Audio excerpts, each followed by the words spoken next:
Hai adik-adik, kembali lagi dengan Kak Rina di online class Son Awan. Kali ini kita akan belajar kelas 5 tema 5, subtema 2, hubungan antar makhluk hidup dalam ekosistem. Di pembelajaran 3, kita akan belajar bahasa Indonesia, PPKN, dan IPS di halaman 67 sampai dengan 75. Nah, adik-adik untuk melihat video lain bisa klik di kanan atas videonya, nanti akan ada rekomendasi playlist dan juga pembelajaran lain. Tapi sesuai judul ya, kalau mau lihat yang lebih lengkap bisa klik di kolom deskripsi, nanti akan ada daftar playlistnya. Misalnya adik-adik mau lihat semua tema kelas 5, berarti pilih ini. Klik linknya atau klik biru-birunya, nanti kita akan masuk ke daftar playlist kelas 5. Seperti ini ya. Misalnya adik-adik mau lihat semua tema 4, berarti pilih ini ya, klik putar semua. Nanti sebelah kanannya akan ada daftarnya nih. Nah, ini dibuat berurutan, jadi adik-adik tinggal cari aja mau lihat subtema berapa, pembelajaran berapa, dan juga halaman berapa. Nah, kita mulai ya di subtema 2 pembelajaran 3, kita akan belajar mengenal sistem subak di Bali, lalu mencari tahu informasi penting dalam bacaan, dan mengenal proklamasi sebagai peristiwa bersejarah bangsa. Nah, ini ada percakapan antara Siti dan Udin ya.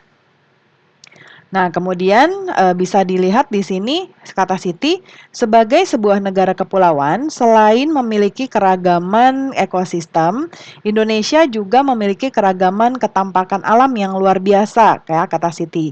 Kata Udin, betul sekali Siti, keragaman ketampakan alam yang ada di Indonesia tentu akan mempengaruhi cara hidup penduduk dan penghuninya. Nah, selain negara kita dikenal sebagai negara kepulauan, Indonesia juga dikenal sebagai negara agraris. Hal ini menunjukkan bahwa sebagian besar penduduk Indonesia bekerja sebagai petani dan juga nelayan. Nah, ketampakan alam apa yang ada di sekitar tempat tinggal adik-adik berprofesi sebagai apakah sebagian besar penduduk di daerah tempat tinggal adik-adik. Nah, ini disesuaikan dengan keadaan tempat tinggal adik-adik ya. Misalnya contoh Kak Rina. Karena Kak Rina misalnya di Jakarta, berarti sebagian besar misalnya penduduknya sebagai karyawan gitu ya, atau mungkin sebagai pedagang karena mayoritas dekat pasar ya, berdagang atau misalnya kalau di daerah Jawa ya kebanyakan mungkin yang masih banyak persawahan mungkin jadi petani ya, disesuaikan saja dengan keadaan adik-adik. Nah, ini ada bacaan ya. Di sini boleh adik-adik pause dulu atau baca di buku adik-adik. Nah, ini ada judulnya Sistem Irigasi Subak, ya. Nah, karena kalau sudah membaca, kita nanti akan menjawab pertanyaan di bawahnya, ya. Nah, sekarang tentukan pokok pikiran dan informasi penting dari bacaan dengan menggunakan tabel. Nah, Karina sudah buatkan tabelnya di sebelah kanan, Karina akan besarkan dulu. Nah, di paragraf pertama, Subak merupakan sekumpulan petani di Bali yang mengelola sistem irigasi, ya. Ini pikiran utamanya. Lalu informasi pentingnya adalah satu kelompok subak biasanya memiliki satu sumber air. Lalu para anggota kelompok subak menggunakan sistem gotong royong dan saling bantu. Lalu setiap anggota harus bertanggung jawab terhadap penggunaan air. Lalu yang paragraf kedua, pikiran utamanya adalah sistem irigasi subak dipimpin oleh seorang pekase atau klean subak, ya. Nah, para pekase bekerja sama dengan para kepala desa dan perangkat.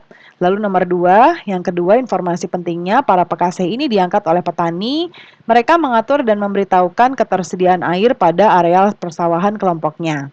Di paragraf ketiga, sistem irigasi subak dibangun oleh masyarakat Bali sejak beratus tahun lalu.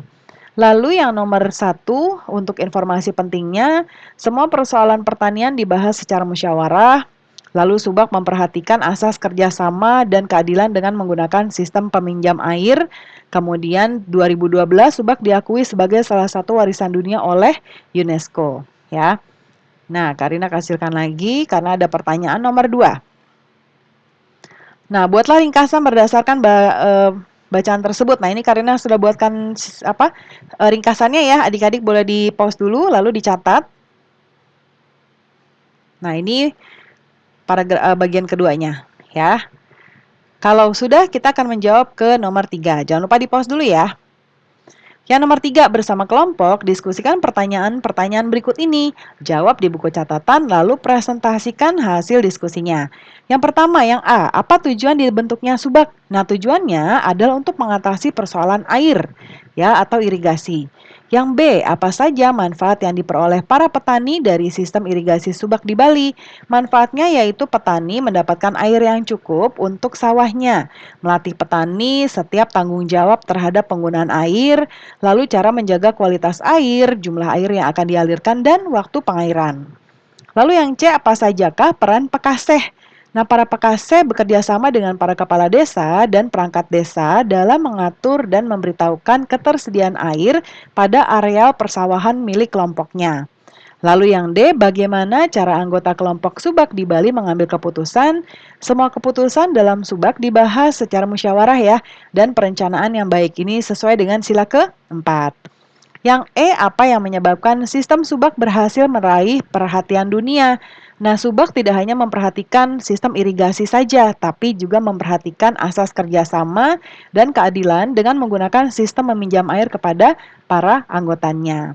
Yang F, jelaskan nilai-nilai persatuan dan kesatuan yang didapatkan dari sistem irigasi subak di Bali. Nah, yang pertama adalah dalam pembagian air dilakukan secara musyawarah, lalu dalam pembagian air dilakukan dengan adil dan tidak ada yang diuntungkan atau dirugikan. Jadi adil ya adik-adik. Nah, kemudian dalam pelaksanaan pembagian air mereka bekerja sama satu dengan yang lain. Lalu saling pinjam meminjam air irigasi antara satu dengan yang lain, antara subak satu dengan subak yang lain. Nah, kemudian ini ada bacaan lagi ya, kentapakan alam ya. Ini ada 2 paragraf, silakan adik-adik baca lagi. Kita akan langsung bahas ke soal berikutnya. Nah, tulis informasi penting yang terdapat di bacaan tadi. Nah, ini ya, tadi tentang kegiatan ekonomi agraris masyarakat Indonesia. Nah, ini boleh dituliskan oleh adik-adik, ini paragraf pertama. Di-pause dulu ya. Lalu ini paragraf kedua. Ya, lalu ini paragraf ketiga. Oke, di-pause dulu lalu dicatat. Nah, ini ada tambahan gambar dari Kak Rina. Kemudian ini masih ada yang lain. Ya. Nah, jika sudah kita akan pertanyaan berikutnya. Nah, ini ada percakapan ya antara Udin dan Lani. Boleh dibaca juga, di-pause dulu videonya karena kita hanya akan membahas dari pertanyaan saja. Ini juga ya adik-adik ya.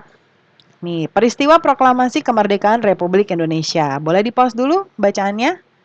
Ya, kita lanjut ke halaman berikutnya, masih ada. Nah, kemudian ini ada teks proklamasi adik-adik. Ya, pasti adik-adik juga sudah tahu ya bunyi proklamasinya. Nah, kita akan menjawab berdasarkan bacaan di atas dan sumber informasi lainnya. Jawablah pertanyaan-pertanyaan berikut ini. Nah, yang pertama, Karina buat di sebelah kanan. Mengapa bangsa Indonesia perlu melakukan proklamasi kemerdekaannya? Ya, tentunya agar Indonesia terbebas dari penjajahan ya, karena kita saat itu sedang dijajah adik-adik, dan supaya diakui oleh seluruh dunia sebagai negara yang berdaulat. Yang kedua, apakah akibat dari peristiwa proklamasi kemerdekaan terhadap kehidupan bangsa Indonesia? Nah, akibatnya adalah kehidupan bangsa Indonesia tidak lagi diwarnai oleh pertumpahan darah, kerja paksa, dan pajak yang tinggi seperti pada masa penjajahan. Bayangkan kalau sekarang kita masih ada masih di seperti saat dulu ya adik-adik semuanya dipaksa bekerja untuk uh, penjajah kita ya, itu pasti kita tidak merdeka seperti sekarang. Yang ketiga, bagaimana nilai-nilai persatuan dan kesatuan diterapkan pada peristiwa tersebut. Nah, beberapa nilai persatuan dan kesatuan ditunjukkan dari kerjasama ya antara tokoh-tokoh Indonesia dalam mengupayakan proklamasi kemerdekaan. Selain itu, terwujudnya proklamasi kemerdekaan tidak lepas dari seluruh rakyat yang bersatu melawan penjajah. Yang keempat, tahukah kamu tentang peristiwa Rengas Dengklok yang terjadi sebelum peristiwa proklamasi? Nah, coba cari tahu, lalu tulis temuanmu di tempat di bawah ini. Nah, Karina sudah tuliskan di sini ya. Jadi, peristiwa Rengas Dengklok adalah peristiwa penculikan yang dilakukan oleh sejumlah pemuda antara lain Soekarni, Wikana, Aidit, dan Khairul Saleh pada perkumpulan Menteng 31 terhadap Soekarno-Hatta. Ini terjadi 16 Agustus 45 di pukul 3. Ya. Nah, Soekarno-Hatta dibawa ke Rengas Dengklok Karawang untuk kemudian didesak agar mempercepat proklamasi kemerdekaan Republik Indonesia sampai dengan terjadinya kesepakatan antara golongan tua yang diwakili Soekarno dan Hatta serta ada Mr. Ahmad Subarjo dengan golongan muda tentang kapan proklamasi akan dilaksanakan terutama setelah Jepang mengalami kekalahan dalam Perang Pasifik. ya. Nah, kemudian berikutnya ini ada peran, adik-adik ya bermain peran tentang proklamasi kemerdekaan Indonesia. Karina buatkan satu contoh adegan. Ini ketika di tanggal 14 Agustus, ya, Jepang menyerah tanpa syarat kepada sekutu. Nah, kemudian berita ini sangat dirahasiakan oleh Jepang, ya.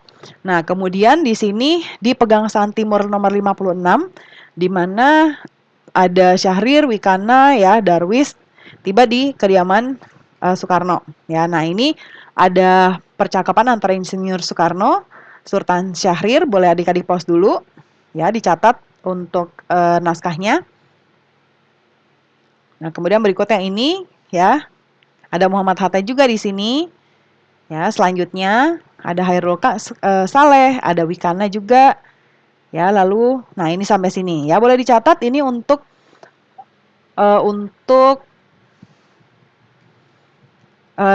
bermain peran ini ya adik-adik ya. Nah, kemudian selanjutnya kita akan menjawab beberapa pertanyaan ini ya. Yang pertama, jelaskan nilai-nilai persatuan dan kesatuan yang ditunjukkan masyarakat Bali melalui sistem subak.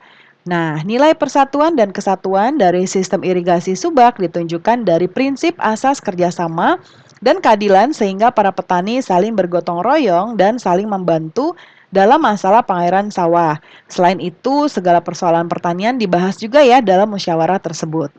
Nomor 2, jelaskan contoh kegiatan ekonomi masyarakat yang tinggal di daerah pantai. Contohnya adalah nelayan ya yang menangkap ikan, petani yang memanfaatkan air laut untuk membuat garam, petani garam, lalu pedagang yang menjual ikan, kemudian pelaku usaha yang membuat kerajinan dari kerang atau eh, limbah laut ya seperti kerang ya, kemudian terumbu karang dan lain sebagainya.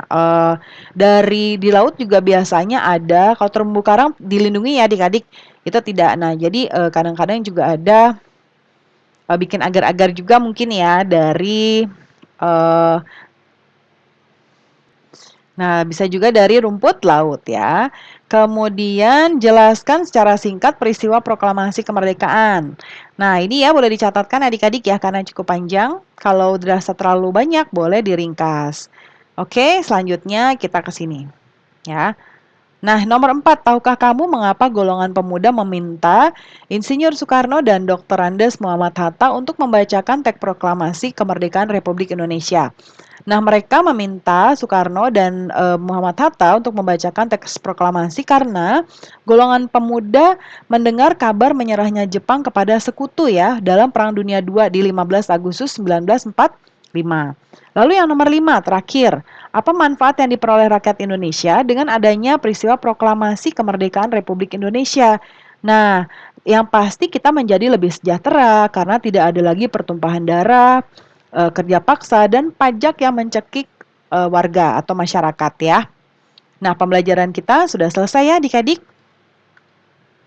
Terima kasih sudah menonton sampai akhir. Mohon dimaafkan apabila ada kesalahan dalam perkataan maupun dalam materi yang diberikan. Sampai jumpa di pembelajaran berikutnya.